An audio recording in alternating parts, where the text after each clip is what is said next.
नमस्ते सभी को, एक बार फिर से स्वागत है एक और नए वीडियो में। और जैसा आपको पता है कि हमारी शिव संहिता की जो वीडियोज़ हैं यानी जो सीरीज़ है वो कंप्लीट हो चुकी है। कल हमने उस पूरी सीरीज़ को कंप्लीट कर दिया है, जिसमें 78 वीडियो जो है वो टोटल बनी हैं।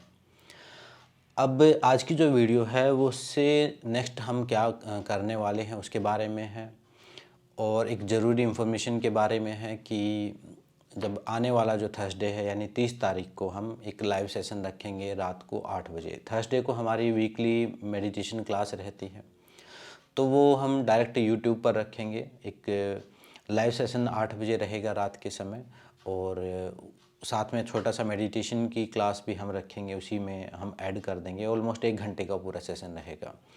तो उसमें आप जो भी क्वेश्चन आंसर जो भी हैं, आपको लगता है कि अगर आपको शिव संहिता से संबंधित कुछ पूछना है या और कोई भी डाउट आप या कोई भी Q&A सेशन आप उसको पूछ सकते हैं, उसमें कोई भी चीज़ उसको समझ सकते हैं Q&A सेशन।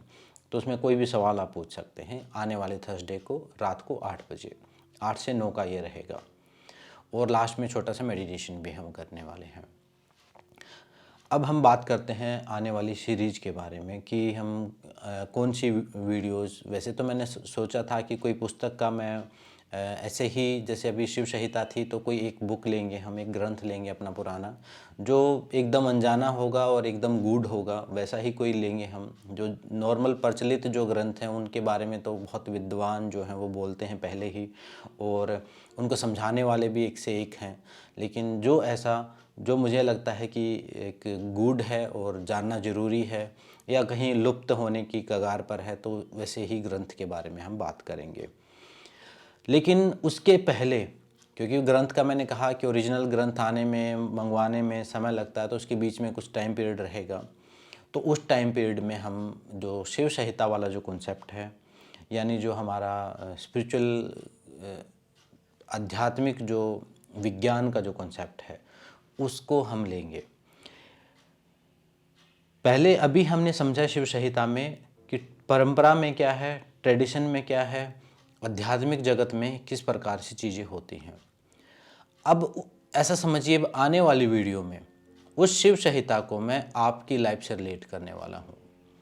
यानी जो योग है, ये जो अध्यात्म है, या जो स्पिरिचुअलिटी है, या जो सेल्फ हीलिंग है, सेल्फ हीलिंग का मतलब आत्म साधना, ये क्यों आपके लिए ज़रूरी है, क्या इसका प्रभाव रहता है, जो वैज्ञानिक पहलू हैं उसके, जो साइंटिफिक अप्रोच है, वो आपके सामने रखने की कोशिश करूँगा। उसमें वो साइंटिफिक हुई या मनोवैज्ञानिक हुई, यानी चाहे वो साइकोलॉजिकल, चाहे वो फिजियोलॉजिकल, वो किसी भी स्तर पर अगर जो साइंस कहती है या जो साइंटिफिक अप्रोच है, वो मैं आपके सामने आगे आने वाली वीडियो में रखूँगा।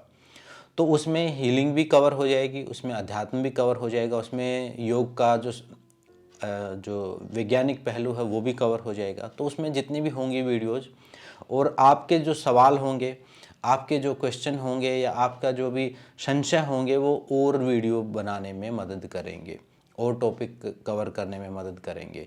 बाकी जितने मेन टॉपिक हैं, चाहे वो शरीर से संबंधित है, माइंड से संबंधित है, मन से संबंधित है, उसको अध्यात्म विज्ञान को और अध्यात्म को जोड़ने का, यानी धर्म और विज्ञान को जोड़ने का काम हम आगे आने वाली वीडियो में करेंगे। अभी जो मेरे साथ समस्याएं होती हैं, वही समस्याएं मैं आपके साथ शेयर करता हूं। अब मैंने देखा है कि 2 टाइप के लोग हैं, या तो साइंटिफिक हैं या फिर आध्यात्मिक हैं।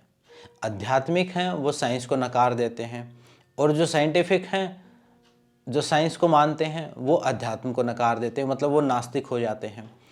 कुछ ऐसे हैं बीच के लोग भी हैं जो अध्यात्म और साइंस दोनों को मानते हैं, लेकिन उनको आध्यात्मिक फैक्ट नहीं पता होने की वजह से, रियल फैक्ट नहीं पता होने की वजह से, वो बेचारे अपने उस अध्यात्म को उस साइंस के साथ जोड़ने की कोशिश करते रहते हैं। छोटी छोटी चीज़ें जो अभी हम जो धर्म के नाम पे कि ये इस रिचुअल का मतलब ये, कि उसका मतलब ये, कि इसके पीछे ये साइंस है, वो एक तुकबंदी सी मुझे लगती है। वो रियल उसकी सेंस नहीं बनती, लेकिन एक तुकबंदी सी मुझे लगती है कि वो अपने जैसे अपनी धार्मिकता को बचाने के लिए साइंस के साथ जोड़ने की कोशिश की जाती है, जबकि रियल फैक्ट वो नहीं होता है। अध्यात्म में जो साइंस है वो बहुत ही हाई लेवल की साइंस है, धर्म में जो साइंस है वो बहुत ही हाई लेवल की है। उसमें कुछ चीज़ें ऐसी हैं जो अभी साइंस के पकड़ में ही नहीं आई हैं, जो आगे कभी रिसर्च होगा तो समझ में आएगा। लेकिन कुछ चीज़ें ऐसी हैं जिनकी एक्सप्लेनेशन है, जिनको बताया जा सकता है, जिनको समझाया जा सकता है। और ये हम जो छोटे छोटे रीति रिवाजों को साइंस से जोड़ने की कोशिश करते हैं, विज्ञान से जोड़ने की कोशिश करते हैं, ये एकदम मतलब कोई जेन्युइन सा काम मुझे नहीं लगता है।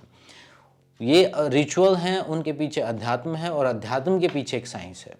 और कुछ साइंस ऐसी है जो साइंस को समझ में आ गई है, कुछ साइंस ऐसी है जो अभी भी बहुत दूर है। साइंस कभी उसको अभी क्वांटम लेवल तक पहुंची है, पहले एटम तक पहुंची थी, अब वो और क्वांटम लेवल तक, वाइब्रेशन तक पहुंची है। तो और चीज़ें अब धीरे धीरे एक्सप्लोर होंगी, कॉन्शियसनेस तक जब पहुंचेगी वो, तो चेतना के स्तर पर है। तो जितना भी मेरे से हो पाएगा आगे आने वाली वीडियोस में, उस अध्यात्म को और साइंस को मैं जोड़ के आपको समझाने की कोशिश करूँगा। कुंडलिनी क्या है, चक्र क्या है, क्या अगर आप चक्रों को अपने फिजियोलॉजिकल बॉडी में अगर आप महसूस करना चाहें तो क्या चीज़ है वो कुंडलिनी क्या चीज़ हो सकती है, आपकी चेतना क्या चीज़ हो सकती है, आपका लेफ़्ट राइट ब्रेन क्या हो सकता है, हिड़ा पिंगला नाड़ी को हम कनेक्ट करेंगे। तो ऐसे हर बार एक टॉपिक को लेंगे और उसको जोड़ने की कोशिश करेंगे। आपके माइंड के बारे में, आपके कॉन्शियस सबकॉन्शियस माइंड के बारे में जानेंगे, आपके जीवन के जो दुख हैं। अभी तो हमने दुख को समझा आध्यात्मिक तरीके से कि भौतिक दुख हैं, आदि भौतिक दुख हैं, आदि दैविक दुख हैं और आध्यात्मिक दुख हैं। लेकिन अब हम उसको फिर साइंटिफिक तरीके से भी समझेंगे कि क्या हम जो दुखी हैं, क्या वो जो एक एक्सप्लेनेशन दी हुई है वो यहाँ पर फिट बैठती है कि नहीं बैठती है, और अगर बैठती है तो उसको मॉडर्न तरीके से हम कैसे समझें। क्योंकि मुझे ऐसा लगता है कि पुराने ज़माने में, देखिए, हर व्यक्ति की अपनी सोच रहती है। मैं भी एक अपने तरीके से एक खुद को एक आध्यात्मिक पथ पर चलने वाला एक साधक मानता हूँ। कोई गुरु तो नहीं, लेकिन एक साधक तो मैं मानता हूँ, ये कंफर्म है। क्योंकि फुल टाइम मेरा जो ध्यान रहता है, फुल टाइम जो मेरा काम भी यही है, मेरा ध्यान भी यही है, और जब मैं कुछ नहीं कर रहा होता तब भी मैं यही कर रहा होता हूँ। तो ये एक फुल टाइम जॉब है मेरी। इसको आप जॉब कहें, इंटरेस्ट कहें, पैशन कहें, जो मर्जी कहें, और इसमें डीपली इन्वॉल्व हूँ मैं। और मेरी तरफ से जो हो सकता है अपनी जिम्मेदारियों को, क्योंकि मैं एक गृहस्थ हूँ, तो उन जिम्मेदारियों को निभाते निभाते जो मेरे से हो पाता है वो मैं करने की कोशिश करता हूँ। और भविष्य में कभी ऐसा हुआ कि एक्सप्लोरर की तरह काम करने का मौका मिला, जहाँ सब कुछ छोड़ छाड़ के आगे बढ़ने का समय मिला, ऐसी परिस्थितियाँ बनी, तो वो भी देखेंगे हम। लेकिन अभी फ़िलहाल फुल टाइम अध्यात्म में हो। और दोनों अप्रोच मुझे समझ में आती है। मैंने एक एक्सट्रीम धार्मिक अप्रोच को भी पढ़ा है और एक्सट्रीम साइंटिफिक अप्रोच को भी पढ़ा है, और मेरा जो माइंड है वो दोनों का मिक्सचर है। मैं किसी भी चीज़ को बिना पढ़े, बिना समझे, ना तो उस पर मैं कोई कमेंट करने की कोशिश करता, ना ही मैं उसको अपनी पूर्व धारणाओं के साथ मैं काम करता ही नहीं। मेरा माइंडसेट जो है एक रिसर्चर का माइंडसेट है। मैं ये सोच के चलता हूँ कि मुझे बिल्कुल कुछ भी नहीं पता है, उसके बाद मैं किसी तथ्य पर पहुँचने की कोशिश करता हूँ। तो वही कारण है कि मैं अपने माइंड को क्लियर कर पाता हूँ किसी भी सब्जेक्ट से रिलेटेड। तो जब एक्सट्रीम जो धार्मिक हैं और एक्सट्रीम जो साइंटिफिक है, उन दोनों को मिक्स करने की हम आगे आने वाली वीडियोज़ में जितना मेरे से हो पाएगा उतनी हम कोशिश करेंगे। मेरा टारगेट ये है, जो धर्म वाले लोग हैं, जो रिलीजन वाले जो लोग हैं, वो साइंस को समझना शुरू कर दें। ऐसा नहीं कि वो बस साइंस को नकार दिया, और साइंस वाले लोग हैं वो धर्म को समझना शुरू कर दें कि वो जो धर्म जो नहीं जान लिया गया वो साइंस है। धर्म और साइंस मेरे लिए क्या है, जो साइंस नहीं जानी गई है वो धर्म या स्पिरिचुअलिटी है, अध्यात्म है, और जो धर्म जान लिया गया है वो विज्ञान है, वो साइंस है।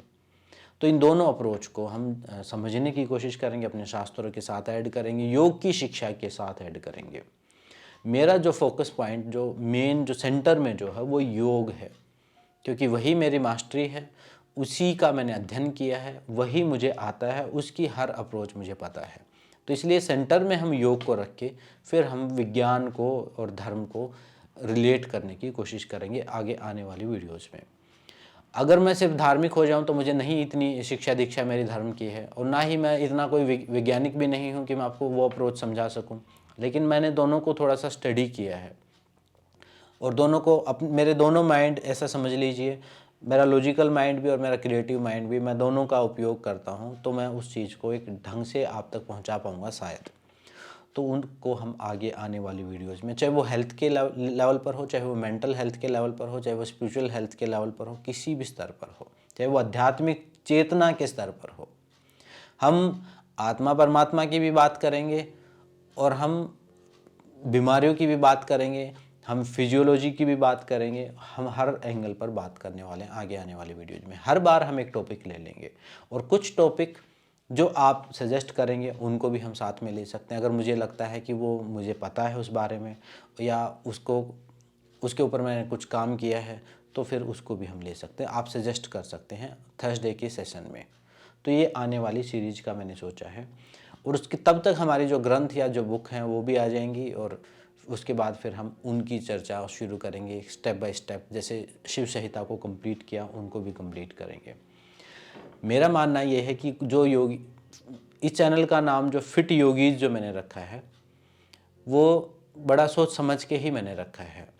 फिट मतलब फिटनेस, फिट मतलब साइंस, फिटनेस एकदम मॉडर्न कॉन्सेप्ट और योगी मतलब एकदम एंशिएंट कॉन्सेप्ट है। दोनों ही कॉन्सेप्ट को समझने के लिए जो साधक यहाँ पर आता है, इस चैनल पर वीडियो देख रहा है, अपना कीमती समय दे रहा है, तो मैं चाहता हूँ कि उसके माइंड को हर चीज़ क्लियर हो, ना कि एक तरफा मैं कोई ट्रेन करूँ, ना कि मैं उसके माइंड को मैनिपुलेट करूँ, ना कि मैं उसको अपने रंग में ढाल लूँ। क्योंकि मेरे गुरु ने सिखाया गुरु बनाना, तो मेरा भी टारगेट यही है कि आप अपने जीवन के गुरु बने, ना कि मेरे ऊपर डिपेंड हो जाएं, ना कि किसी और के ऊपर डिपेंड हो जाएं। आप अपने आप में कंप्लीट पैदा होते हैं। आप दूसरों से सिर्फ मार्गदर्शन प्राप्त कर सकते हैं, दूसरों से शिक्षा प्राप्त कर सकते हैं, लेकिन चलना आपको है। आप एक शरीर के साथ, एक बुद्धि के साथ, एक मन के साथ, प्राण के साथ, सब चीज़ों के साथ आप अकेले पैदा हुए हैं। अगर ऐसा होता कि परमात्मा आपको चाहता कि आप किसी पर डिपेंड हो जाओ, तो फिर उस व्यक्ति के साथ ही आपको पैदा करता। तो आपको अकेले पैदा करने का यही उद्देश्य है परमात्मा का कि आपकी जो यात्रा है इस गेम में, इस जीवन रूपी गेम में, इस खेल में आप अकेले ही उतरे हैं। मेरी बातों से आप शिक्षा ले सकते हैं, मेरी बातों से आप एक अंडरस्टैंडिंग ले सकते हैं, लेकिन मेरी बातें एक्यूरेट आपके ऊपर बैठेंगी वो जरूरी नहीं है। या किसी भी गुरु की बात आपके ऊपर सारी की सारी बैठेंगी, या आप अपनी लाइफ को किसी से कंपेयर करें, तो ऐसा नहीं हो सकता। और हम हर व्यक्ति एक जर्नी पर हैं। अध्यात्म की शुरुआत क्या है कि हम पैदा हुए हैं और एक जर्नी पर हैं, और वो जर्नी हमें कंप्लीट करनी है खुद ही। किसी के जैसा बनने की कोशिश जहां आपने की, वहीं पर गड़बड़ शुरू हो गई, वहीं पर आप भटकना शुरू हो गए। चाहे वो आप मेरे जैसा बनने की कोशिश करो, चाहे किसी बड़े महापुरुष के जैसा बनने की कोशिश करो, चाहे किसी के भी जैसा बनने की कोशिश करोगे, तो एकदम से भटक जाओगे। तो इस चैनल का उद्देश्य जो है वो सिर्फ फिटनेस ही नहीं है, वो आध्यात्मिक फिटनेस भी है, मतलब मेंटल हेल्थ भी है, अंदर की स्पिरिचुअल हेल्थ भी है, स्पिरिचुअल वेलनेस भी है, वेलबींग भी है।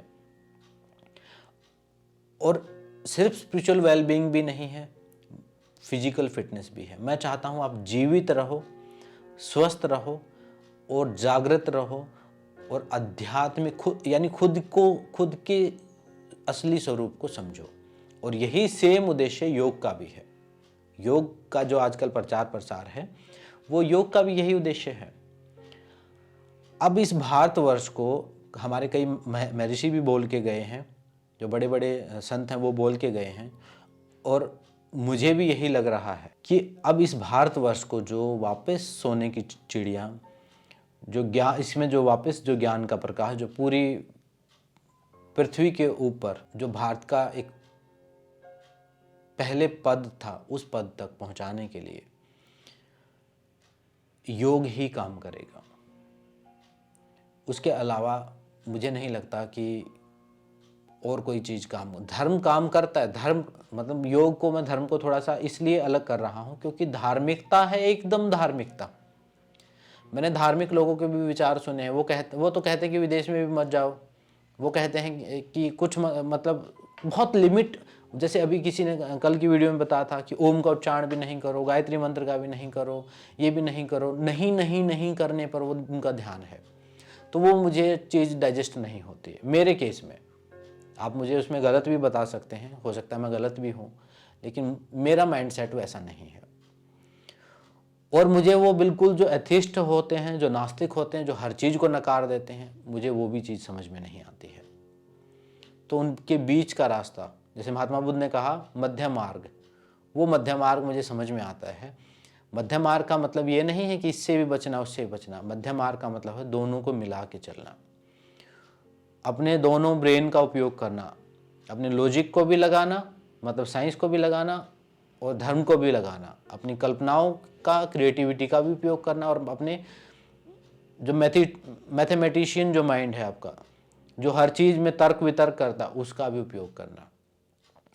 तो वो जो कॉन्सेप्ट है, वो जो होलिस्टिक अप्रोच है, जो शरीर से आत्मा तक पहुंचती है, उस अप्रोच को मैं फॉलो करता हूं, और उसी को हम आगे आने वाली वीडियोज़ में आप तक पहुंचाने की मैं कोशिश करूंगा। उसमें कुछ लोगों के इंटरव्यू लेने पड़े तो वो भी लेंगे, उसमें कुछ लोगों को लाइव लेना पड़ा साथ में तो वो भी ले लेंगे, और उसमें जो भी हो पाएगा मेरे से वो करने की कोशिश करेंगे। तो एक साइंटिफिक अप्रोच, एक ऐसी चीज़, मेरा उद्देश्य ये है कि हमारा जो धर्म है वो ऐसा हो, वो सिर्फ ऐसा भी ना हो कि सिर्फ धोती कुर्ता वाले ही उसको अपना सकते हैं, और वो बिल्कुल ऐसा नास्तिक भी ना हो कि बिल्कुल ही मॉडर्न हो गए सब कुछ, हर रीति रिवाज, हर कल्चर को, हर चीज़ को आप बस परंपरा के नाम पर या फिर उसको अंधविश्वास के नाम पर आप नकारते जा रहे हैं। मेरा उद्देश्य है उसमें एक संतुलन पैदा करना, एक समझ पैदा करना, ताकि जो पार्टी में डांस कर रहे हैं वो भी बिना गिल्ट के उस पार्टी को भी एंजॉय कर सकें, और घर पे आके वो मेडिटेशन भी कर सकें।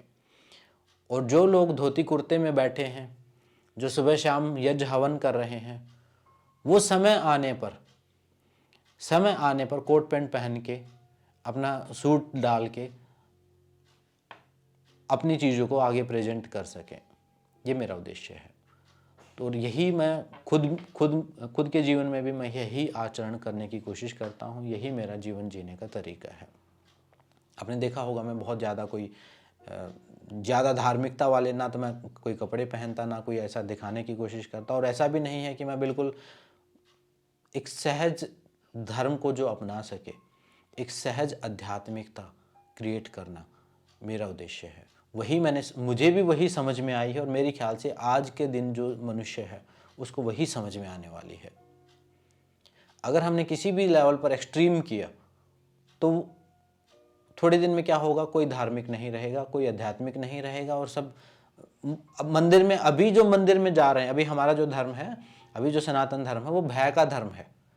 भयभीत होके ही आप खुद भी चेक कर सकते हैं। अगर आप एक उत्तम किस्म के साधक नहीं हैं तो आप भी अगर अपने मंदिर में जा रहे हैं, अपने घर में दिया आप लगा रहे हैं, कोई यज्ञ हवन कर रहे हैं, तो उसके पीछे भय ही है। भयभीत हैं आपको कोई नुकसान ना हो जाए, कोई भगवान कोई नुकसान ना कर दे, अभी भय का भगवान हो गया है। तो मुझे लगता है कि ये जो योग, ये जो अध्यात्म है, इसको हम एक मेरा जो प्रयास रहेगा बहुत छोटा सा ही है प्रयास, उससे कोई खास फर्क पड़ने वाला नहीं, लेकिन अगर 5-10 लोगों में भी पड़ेगा तो वो 5-10 लोग अपने 5-10 लोगों को ठीक करेंगे। ऐसे कर करके दोबारा से हमारा धर्म और हमारा जो भारत देश है वो वैसा हो पाएगा जैसा वो पहले था। उसमें से मैनिपुलेशन ख़त्म हो जाएगी। और मेरा उद्देश्य कोई विदेशियों को सिखाना नहीं है, मेरा उद्देश्य भारत को ही जगाना है। और ये मेरा क्लियर है बिल्कुल कि मुझे अपने ही देश के लोगों को जागृत करना है। विदेशियों के पास पहले ही बहुत नॉलेज है, उनको जो चाहिए होता है, उनके पास संसाधन भी हैं, वो अपना देश छोड़ के भारत में आके सीख के भी जा सकते हैं, वो अफोर्ड भी कर सकते हैं, 1 साल तक यहाँ भी रह सकते हैं, और उनको अच्छा सम्मान भी मिलता है, आदर भी मिलता है, और उनको इंटरेस्ट भी है इस चीज़ में। लेकिन मेरे देश के लोग कहीं बाहर जाना, वो कहीं छुट्टियों में घूमना भी अफोर्ड नहीं कर पा रहे हैं बेचारे, और धार्मिकता के लिए अपने कामकाज को छोड़ने की तो बात बड़ी है। तो मैं चाहता हूँ कि उनके घर तक वो नॉलेज पहुँचे, हर व्यक्ति तक वो नॉलेज पहुँचे। तो यही इन आगे आने वाली सारी वीडियोज़ का उद्देश्य रहेगा। अब कितनी वीडियो बनेंगी उसका पता नहीं है, लेकिन ये मेरा प्रयास है, ये कॉन्सेप्ट है, और इस कॉन्सेप्ट को आगे फैलाने में आप सबका सहयोग चाहिए, बिना किसी लेबलिंग के, बिना किसी मैनिपुलेशन के बिल्कुल चीज़ों को एज इट इज हर व्यक्ति के बुद्धि तक पहुंचाने की कोशिश करेंगे, हर व्यक्ति के दिमाग में डालने की कोशिश करेंगे। तो आज की वीडियो में इतना ही। जो भी आपके सुझाव हों, सवाल हों, आप मुझे भेज सकते हैं कमेंट में। मिलते हैं नेक्स्ट वीडियो में। सबका धन्यवाद। ओम शांति शांति शांति।